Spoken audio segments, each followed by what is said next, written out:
West ইন্ডিজে Eid ul Azha পালন করেছে বাংলাদেশ দল।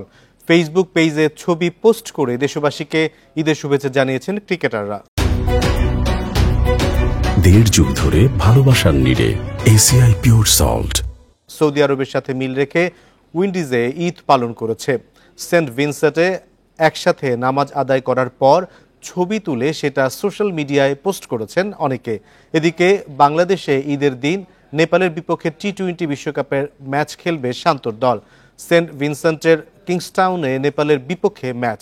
সুপার 8 নিশ্চিতে ব্যাটে বলে দাপুটে পারফরমেন্সের লক্ষ্য বাংলাদেশের। ঈদের আনন্দ বাড়িয়ে দিতে দেশবাসীকে জয় উপহার দিতে চায় টাইগাররা।